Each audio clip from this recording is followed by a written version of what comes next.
Hey there folks, welcome to Spectrum Pulse. We talk about music, movies, art, and culture.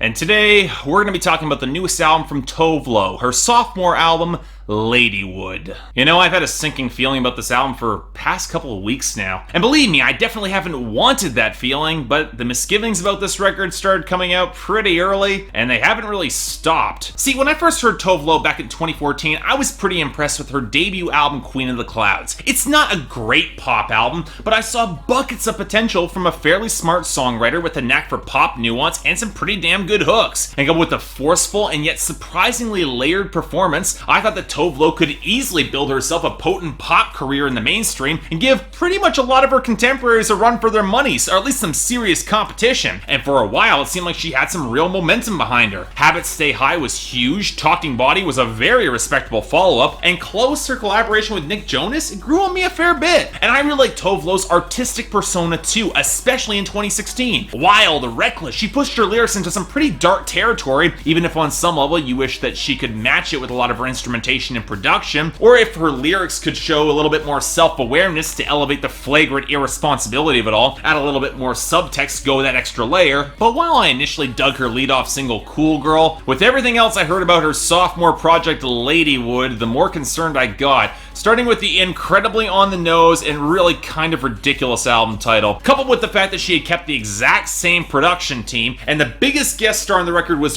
Khalifa, plus the fact that she was going for a double album concept on a record that didn't even crack 40 minutes. I hate to say it, but it rang as trying way too hard to shock, or at least grab other people's attention. And sure, that's her prerogative, I understand what that's like, and I generally like her forceful personality, but her lack of greater subtlety and nuance meant the play to greater sexuality felt all the more brazen. And while many younger fans might not remember this, I'm familiar with what happened to Madonna in the early 90s. Eventually, if you try too hard to shock in this brazenly sexual lane, people will not get surprised in the same way, especially nowadays. But you know what, maybe I'm just being too harsh here. There is a place for Tove Lo's directness in 2016. I was looking forward to this album, so I took a long, hard look at Ladywood.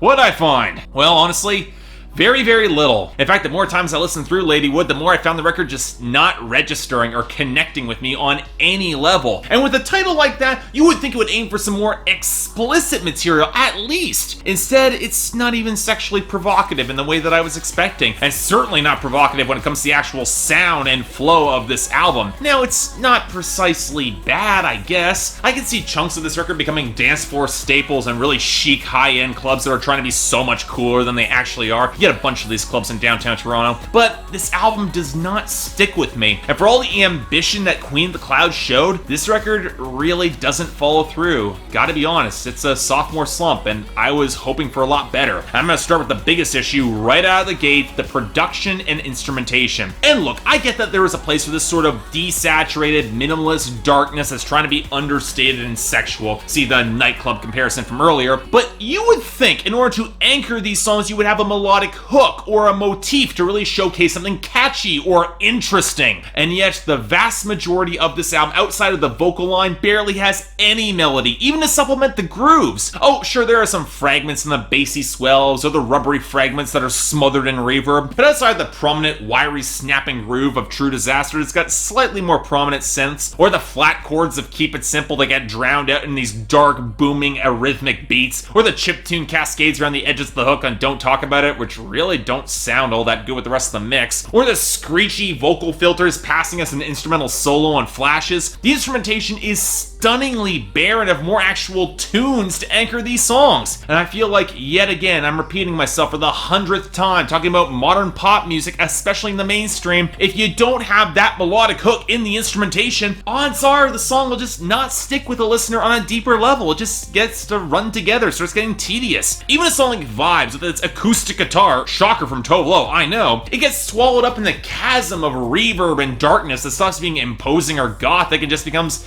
Kinda tedious after a while. Tove Lo said that she was inspired by The Weeknd, and I believe it, but she seemed to miss the lesson that The Weeknd and the best of goth acts learned long ago. You can use abrasive or noisy or icy or alien textures, but a foundation of melodic songwriting so it keeps the music around, what keeps it catchy. More than anything, it feels like a stab at modern trends in pop music, especially the deep house touches of Imaginary Friend. It sounds incredibly hollow to me, and honestly sounds a little bit outdated. I would have expected this back in 2014. Her sound has not evolved that much in 2 years. But you know what? I remember thinking a lot of the same thoughts about Queen of the Clouds, so why did I like that album more? Well, a significant part of it might be Tove Lo herself. I know she had surgery on her vocal cords, and that can tend to mean a big change in style, but she went from over-emoting on a cavernous album that gave her all the room in the world to do so, to under-emoting against the same sort of production and occasionally just getting lost in the murk. It's actually a little bit stunning how often this happens. She's nowhere near as raw or intense as she was in songs like Habits Stay High. Instead of, they're a bit softer and with a thicker cushion of multi-tracking. And sure, that could have worked, but I have to say, when the production is this huge and sonorous, it feels like a real misstep when she doesn't have that lower tone to really drive these songs forward. Delicate cooing does not work with this much reverb. Now look, she still has charisma, and on a certain level this sort of restraint does make sense. It does show a certain amount of refinement, but it certainly isn't a great fit for vocal production that feels like, just like on Queen of the Clouds, feels really uneven. It only seems to emphasize how pitchy she or her guest star Joe Janiak are across this album. That leaves Khalifa, who arguably drops his most well-constructed, fast-paced, and on-topic verse he's put out in years. Seriously, his presence on Influence is way better than what I was expecting, so I guess props to him for stepping up in a way that he really didn't on, say, JoJo's comeback project Mad Love. But this takes us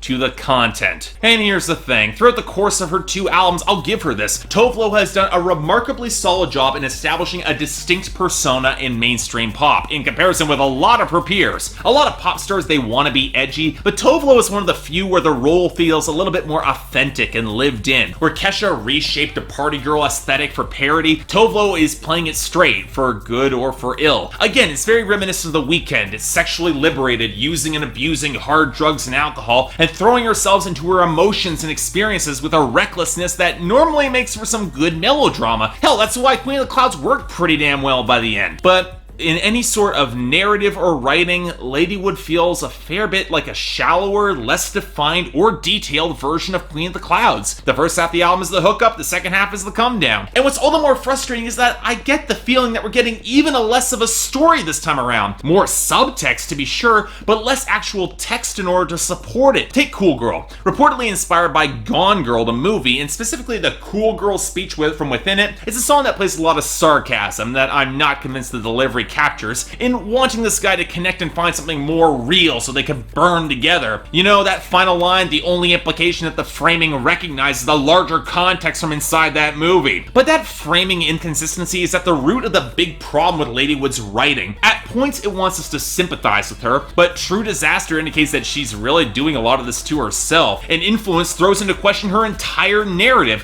which can really feel like an abdication of responsibility. You definitely get the impression that there is some level of existential emptiness going on with her here, but instead of actually dealing with any of it, or investigating it, or even wallowing it, it's either deflected by an imaginary friend, real cop-out there, or purposely ignored because she has an image or fame to protect. Now, you would think with her harder image would make that all the more easy to explore, but then again, maybe that's all a deflection too. Another layer of subtext that's resting on increasingly shaky actual text. That's why Vibes and What the Fuck Love Is and even Cool Girl are frustrating songs. She wants that hard, raw, real connection, but she's built up so many layers around herself that makes that connection increasingly unlikely. Kind of ironic. And yet, even if they delve into that subtext in any deeper fashion, this could make for a fascinating character study, but I'm sorry, the writing is just not on that level. It's not interested in going that deep or dark, especially when the title track is an extended, unfunny dick joke, and when you have songs like Habits Stay High that she's put out before, the fact she isn't willing to go deeper is a real problem. And sure,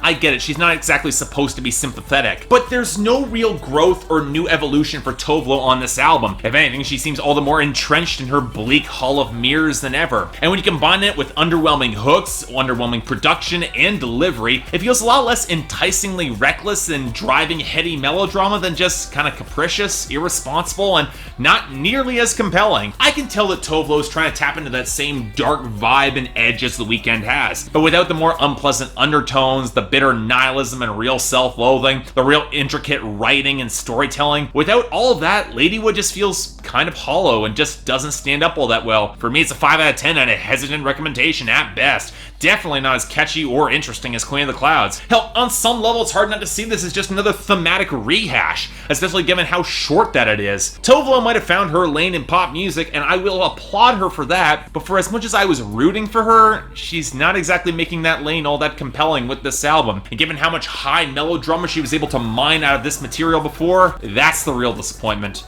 Most of the time, I would probably forget this even exists. I'd skip it. So yeah, thanks a lot for watching. If you'd like to like and subscribe, I'd be more than grateful. I got the poll up here. I'm curious what fans are going to think about this album, because I listened to it so many times. I wanted to like this, but it just is not catchy. It doesn't stick with me at all. Beyond that, anything else I might be able to do to improve my presentation, or any other albums coming out that you want me to take a look at, I will try to give them a listen. Until then, I'm Mark, you're watching Spectrum Pulse, and I'll see you next time.